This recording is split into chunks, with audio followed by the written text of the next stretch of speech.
नमस्कार। आज के इस खास एक्सप्लेनर में एसी सर्विस इंडस्ट्री के उन गहरे राजों से पर्दा उठने वाला है जिन्हें एक अनुभवी तकनीशियन के नजरिए से देखा गया है। गर्मियों का मौसम आते ही एक जाना पहचाना खेल शुरू हो जाता है, जहां उपभोक्ताओं को बेवजह हजारों रुपए का चूना लगाया जाता है। तो चलिए इस इंडस्ट्री के उन अंदरूनी सच को सामने लाते हैं जिन्हें कुछ लोग हमेशा छिपाकर रखना चाहते हैं, ताकि हर कोई एक जागरूक उपभोक्ता बन सके। क्या गैस सच में खत्म है? गर्मियों में ये एक ऐसा सवाल है जो लगभग हर घर में गूंजता है। अक्सर ऐसा होता है कि एसी सर्विस करने वाला आता है, थोड़ा मुआयना करता है और तुरंत ऐलान कर देता है कि गैस तो बिल्कुल खत्म है, और फिर थमा दिया जाता है एक भारी भरकम बिल। ये स्थिति बेहद निराशाजनक होती है, और इसी आम समस्या की तह तक जाने के लिए ये पूरा विश्लेषण तैयार किया गया है। तो चलिए सीधा इस प्लेबुक के एजेंडे पर आते हैं। पहला, द एसी सर्विस स्कैम। दूसरा, द फेक गैस शॉर्टेज। तीसरा, स्पॉटिंग फेक पाइप लीकेजेस। चौथा, अननेसेसरी कैपेसिटर रिप्लेसमेंट्स। और पांचवा, rules for fraud protection. Number 1, the AC service scam. Service के नाम पर गैस टॉपअप या लीकेज का बहाना बनाना आजकल एक बहुत बड़ा उद्योग बन चुका है। यह समझने वाली बात है कि ये तरीके कितनी आसानी से इस्तेमाल किए जाते हैं ताकि बेवजह पैसे वसूले जा सकें। 2500 रुपये? हैरानी होती है ना। ये कोई मामूली रकम नहीं है, बल्कि ये वो औसत कीमत है जो एक फर्जी गैस टॉपअप के नाम पर ऐंठ ली जाती है। ये समझना बहुत ज़रूरी है कि ये पैसे अक्सर एक ऐसी समस्या के लिए दिए जाते हैं जो वास्तव में होती ही नहीं है। इसलिए इन अंदरूनी जानकारियों को समझना हर घर के लिए बेहद अहम है। Number 2, the fake gas shortage. चलिए अब इस पहले और सबसे बड़े झूठ की जांच करते हैं जो अक्सर सर्विस के दौरान बोला जाता है और जिसके कारण सबसे ज्यादा पैसे खर्च होते हैं। मैकेनिक्स अक्सर क्या दावा करते हैं? गैस तो पेट्रोल की तरह उड़ गई। लेकिन तकनीकी सच्चाई इसके बिल्कुल विपरीत है। एसी दरअसल एक क्लोज्ड लूप सिस्टम पर काम करता है। इसका सीधा सा मतलब है कि जब तक पाइप में कोई असली छेद या लीकेज ना हो, गैस कभी भी खुद ब खुद हवा में नहीं उड़ सकती। तो सबसे महत्वपूर्ण बिंदु ये है, यदि एसी ठंडी हवा दे रहा है तो गैस का स्तर बिल्कुल ठीक है। बस ये एक सीधा और पक्का नियम है। अगर ठंडी हवा आ रही है और फिर भी कोई गैस खत्म होने का दावा करता है तो वहीं तुरंत सावधान हो जाने की जरूरत है। 120 से 150 psi, R32 या R410 रेफ्रिजरेंट वाले मॉडल्स के लिए यह ऑफिशियल रनिंग प्रेशर होता है। हमेशा मांग करनी चाहिए कि प्रेशर गेज लगाकर रीडिंग दिखाई जाए। इंडस्ट्री के अंदर की चालाकी ये है कि कई बार मैकेनिक मीटर की सुई को हाथ से दबाकर या वॉल्व को सिर्फ आधा खोलकर प्रेशर कम दिखाने की कोशिश करते हैं। इस पर पैनी नजर रखना बहुत जरूरी है।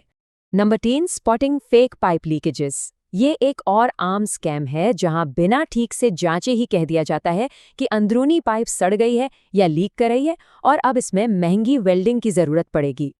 यहाँ ये प्रक्रिया बहुत काम आती है। लीकेज के दावों को आंख बंद करके नहीं मानना चाहिए। पहला कदम है कॉपर पाइप पर साबुन का झाग लगवाना। दूसरा कदम, बुलबुलों पर नजर रखना। अगर कोई असली लीकेज है तो वहां साबुन के बुलबुले जरूर उठेंगे, जिसे लाइव देखा जा सकता है। और तीसरा, कॉपर पाइप्स का बारीकी से निरीक्षण करना। एक असली तकनीशियन हमेशा कॉपर लाइंस पर तेल के धब्बे या ऑयल स्टेन्स चेक करेगा, बिल्कुल पास से, क्लोजअप में। देखिए, बिना किसी तकनीकी ज्ञान के भी सच्चाई का पता आसानी से लगाया जा सकता है। जहां से गैस लीक होती है वहां पाइप पर अक्सर तेल जमा हो जाता है। अगर पाइप पूरी तरह से सूखी है तो इसका मतलब है एब्सोल्युटली जीरो लीकेज, यानी ऑयल स्टेन्स ही असली लीकेज का सबसे पक्का दृश्य संकेत है। Number 4, unnecessary capacitor replacements. अब आते हैं उस पुर्जे पर जो कंप्रेसर को स्टार्ट करता है, यानी कैपेसिटर। यहां भी धोखाधड़ी की पूरी गुंजाइश तलाशी जाती है। रेट में फर्क देखिए। एक सामान्य कैपेसिटर की असली कीमत आमतौर पर सिर्फ 200 से 300 रुपए के बीच होती है, लेकिन मरम्मत के दौरान इसके लिए अक्सर 1200 से 1500 रुपए तक की भारी भरकम मांग रख दी जाती है। यह नियमित रखरखाव के दौरान मुनाफा कमाने का एक बहुत बड़ा जरिया बन चुका है।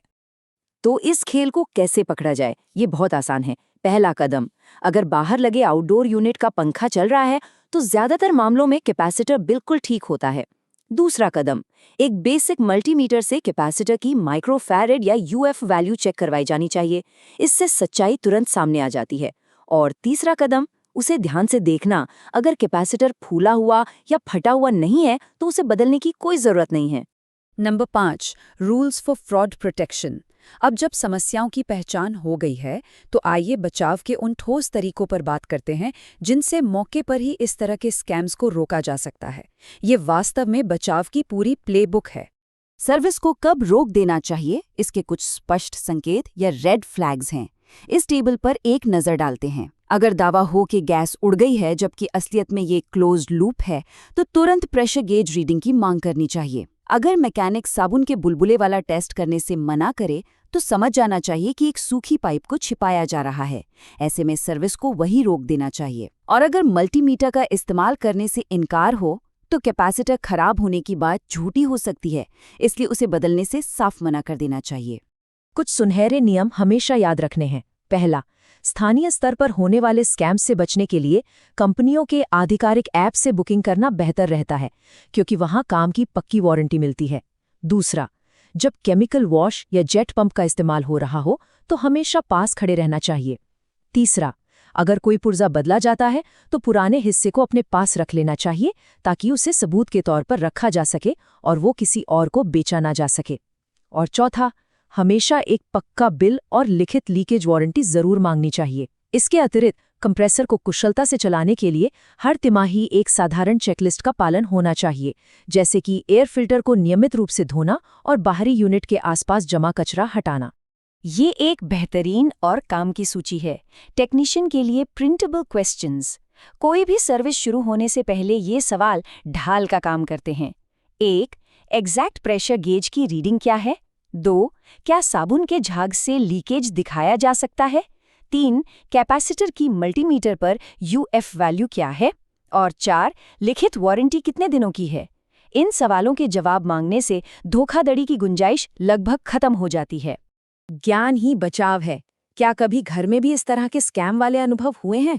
ऐसे किस्सों को नीचे कमेंट्स में जरूर साझा किया जाना चाहिए ताकि एक जागरूक समुदाय का निर्माण हो सके। इस जानकारी को ज़्यादा से ज़्यादा लोगों तक पहुंचाने के लिए इस एक्सप्लेनर को लाइक और शेयर किया जाना चाहिए और ऐसी ही महत्वपूर्ण जानकारियों से अपडेट रहने के लिए सब्सक्राइब करना ना भूलें। जागरूकता से ही सुरक्षित रहा जा सकता है।